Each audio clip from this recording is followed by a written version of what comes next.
Hi friends, good morning. வாங்க சுண்டைக்காய் துவையல் செய்யலாம்.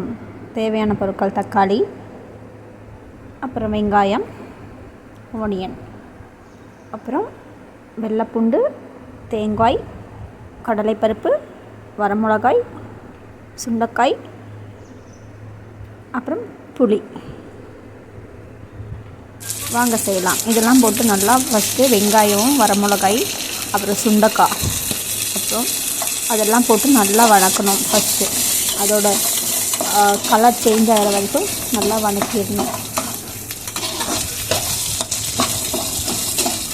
எல்லாமே போட்டு நல்லா வதக்கணும். நல்லா அதோட சுண்டைக்காய் கலர் சேஞ்ச் ஆகிற வரைக்கும் நல்லா வதக்கிட்டே இருக்கணும்.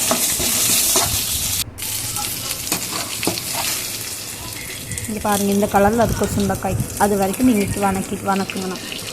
அப்போ தான் டேஸ்ட் நல்லாயிருக்கும். இல்லாட்டி கசப்புனா தெரியும். நல்லா வதக்கி எல்லாமே கோல்டன் கலர்லாம் ஆகிற மாதிரி வதக்கணும். அப்புறம் தக்காளி ஆட் பண்ணிக்கலாம்.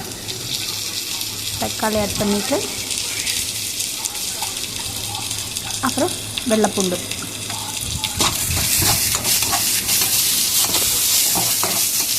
ஆட் பண்ணி நல்லா கிண்டி விட்டுக்கலாம். அப்புறம் பச்சை வாசனை போகிற வரைக்கும் கிண்டலாம். பாருங்கள் எப்படி இருக்கும். அதுக்கப்புறம் புளி ஆட் பண்ணிக்கலாம்.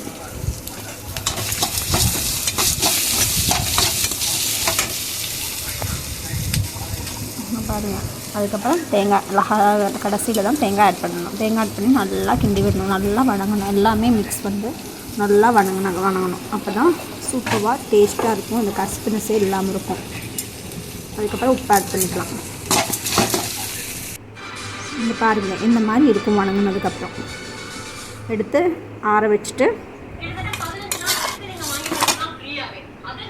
மிக்சியில் எடுத்து போட்டு அரைச்சிக்கணும்.